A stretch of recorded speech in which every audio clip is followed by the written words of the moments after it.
हिंदुस्तान में जो divorce rate बढ़ रहे हैं, आपको क्या लगता है कि क्या कारण हो सकते हैं? फैमिलीज की तो सुनते ही नहीं है बच्चे। हम बोलते हैं कि फैमिलीज को लेकर आओ, कोर्ट भी बोलता है कि फैमिलीज को लेकर आओ अगर फैमिलीज समझाती हैं, बट अब फैमिली का कोई उनके ऊपर असर पड़ता ही नहीं है।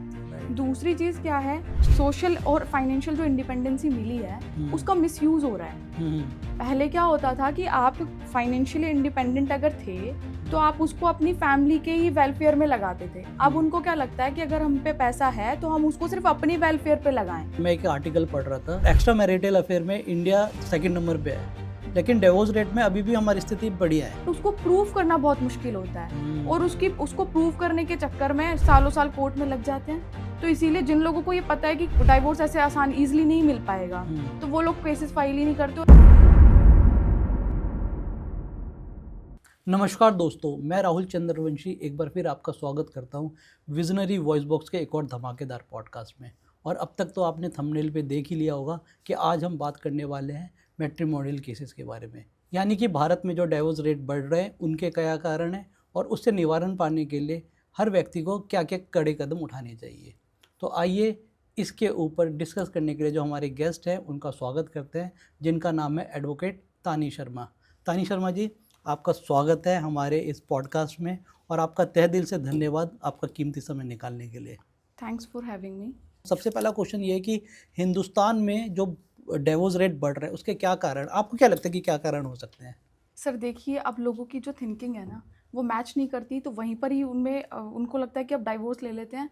कि अगर 2 मंथ्स भी अगर किसी के बीच में ऐसा कुछ डिस्प्यूट आया, पहले क्या होता था कि पहले सोचते थे कि अगर लड़की अपने घर चली जाती थी और लड़का अपने घर रहता था, थोड़े टाइम वो सेपरेट रहते थे और उसके बाद में जो फैमिलीज थी वो बीच में आके इंटरवेंशन करके और उनके बीच में डिस्प्यूट जो होता था उसको रिजोल्व कर देती थी। बट अब क्या होता है कि फैमिलीज की तो सुनते ही नहीं है बच्चे। हम भी देखते हैं कि हम बोलते हैं कि फैमिलीज को लेकर आओ, कोर्ट भी बोलता है कि फैमिलीज को लेकर आओ अगर फैमिलीज समझाती हैं, बट अब फैमिली का कोई उनके ऊपर असर पड़ता ही नहीं है। दूसरी चीज क्या है, अब सोशली इंडिपेंडेंट इतने हो गए हैं लोग, फाइनेंशियली इंडिपेंडेंट इतने हो गए हैं कि जो वुमेन्स हैं वो भी अब कहीं ना कहीं सेक्रीफाइस करने से बचती हैं। अब उन्हें भी सेक्रीफाइस नहीं करना, और ठीक भी है कि वुमेन्स ही हमेशा सेक्रीफाइस क्यों करें। सही बात है। बट सोशल और फाइनेंशियल जो इंडिपेंडेंसी मिली है उसका मिसयूज हो रहा है। पहले क्या होता था कि आप फाइनेंशियली इंडिपेंडेंट अगर थे तो आप उसको अपनी फैमिली के ही वेलफेयर में लगाते थे। अब उनको क्या लगता है कि अगर हम पे पैसा है तो हम उसको सिर्फ अपनी वेलफेयर पे लगाएं। जो हमारे शौक है हम उसको वो करें, फुलफिल करें, और जो हमें अपनी लग्जरियस लाइफ जैसे जीनी है हम सिर्फ उसको अपनी लैविश लाइफ जिए और हम उसको करें। तो मेरी समझ से यही इसका रीज़न है कि लोगों के बीच में जो एक पहले पेशेंस होते थे वो पेशेंस लेवल बहुत कम हो चुका है। वो पेशेंस लेवल बिल्कुल भी नहीं रहा। छोटे छोटे डिस्प्यूट्स होते हैं उनके बीच में, और कह सकते हैं कि सिली डिस्प्यूट्स होते हैं, और उसके वो भी एक कारण बन जाता है डाइवोर्स का। चलिए उस पर भी आएंगे कि क्या क्या डिस्प्यूट होते थे और कौन से सिली डिस्प्यूट की तो ज़रूर बात करने वाले हम। लेकिन उससे पहले ऐसा देखा गया है, और मैं एक आर्टिकल पढ़ रहा था जिसमें एक्स्ट्रा मैरिटल अफेयर में इंडिया सेकंड नंबर पे है, लेकिन डिवोर्स रेट में अभी भी हमारी स्थिति बढ़िया है। तो मुझे ऐसा लग रहा है कि लोग डिवोर्स ना ले, वैसे केसेस तो बढ़ रहे हैं लेकिन एक्स्ट्रा मैरिटल अफेयर ज़्यादा बढ़ रहे हैं।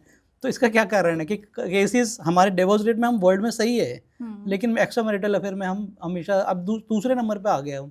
इसका क्या कारण देखते हैं आप केसेस की पेंडेंसी देखिए कि आप अगर कंटेस्टेड डाइवोर्स के लिए जाते हैं, सबसे पहले तो डाइवोर्स जो होता है वो 2 टाइप्स के डाइवोर्स होते हैं। एक होता है कंटेस्टेड डाइवोर्स और एक होता है म्यूचुअल डाइवोर्स। जब हम कंटेस्टेड डाइवोर्स के लिए जाते हैं तो उसमें एक पार्टी चाहती है कि वो डाइवोर्स फाइल करती है और दूसरी पार्टी डिनाई करती है कि मुझे अभी डाइवोर्स नहीं लेना। जब एक पार्टी डाइवोर्स फाइल करती है और दूसरी पार्टी डिनाई करती है तो उस सिचुएशन में उसको डाइवोर्स क्यों चाहिए, जो पार्टी चाहती है उसके लिए उसको एविडेंस चाहिए होते हैं। उसके लिए उसको ग्राउंड्स, हमारे इंडिया जो हिंदू मैरिज एक्ट है उसके अंदर डाइवोर्स के लिए हमें ग्राउंड्स दे रखे हैं कि आप किस किस ग्राउंड के ऊपर डाइवोर्स ले सकते हैं। जैसे क्रुएलिटी हुआ, एडल्ट्री हुआ, जैसे कि अभी आपने बताया कि एडल्ट्री के केस जो ज़्यादा हैं, तो एडल्ट्री हुआ, क्रुएलिटी हुआ, कोई ऐसी डिजीज़ है जो क्योर नहीं हो सकती है, तो इस तरीके के आपके रीजंस रहते हैं। बट उसको प्रूव करना बहुत मुश्किल होता है और उसको प्रूव करने के चक्कर में सालों साल कोर्ट में लग जाते हैं।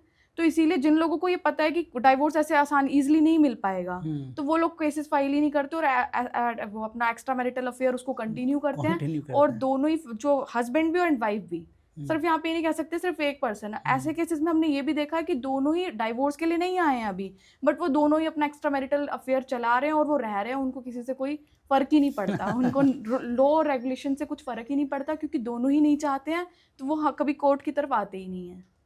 अच्छा, अब अगर कोई व्यक्ति ये पॉडकास्ट देख रहा है और वो शादी करने के लिए तैयार है जी, तो उसको शादी करने से पहले किन किन बातों का ध्यान रखना चाहिए ताकि चांसेस कम हो जाए कि उनके डिवोर्स होने के चांसेस कम हो जाए एटलीस्ट?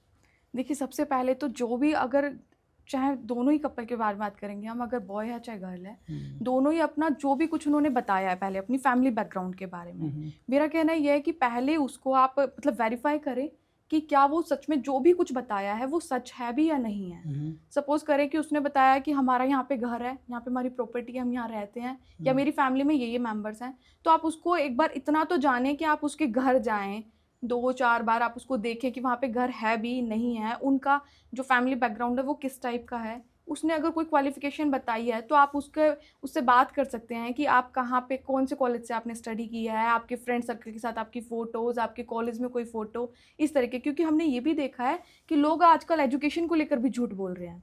अब लड़की या लड़की जब पेरेंट्स शादी करते हैं, अरेंज मैरिजेस में ज़्यादा ऐसा देखने को मिला है कि जब कभी शादी फिक्स करते हैं तो उसमें बता देते हैं कि लड़की ने मान लो कोई क्वालिफिकेशन ले रखी है, बट आफ्टर दैट जब मैरिज हो जाती है तब वो सामने आता है कि उसने, जब उसे बोलते हैं कि आप अपनी मार्कशीट दिखाओ, अपनी डिग्री दिखाओ, तब वो वहाँ पर सामने आता है कि उन्होंने तो कभी कॉलेज वो गए ही नहीं, कभी पढ़ा ही नहीं। रिसेंटली मेरे पास एक ऐसा केस आया था, उसमें उन्होंने बताया था कि लड़की ने बीकॉम कर रखा है। आफ्टर दैट उन्होंने, जो पेरेंट्स थे, जो बॉयज़ के पेरेंट्स थे, उन्होंने सोचा कि लड़की को हम एमबीए कराएंगे। शादी हो गई, उसके बाद उससे मांगते रहे कि मार्कशीट दिखाओ, डिग्री दिखाओ, उसने कभी दिखाई ही नहीं। एक दिन उसकी डिग्री दिखी, उसमें ये पता चलता है कि 10th की जो उसने वो किया था वो भी उसने ओपन से किया था।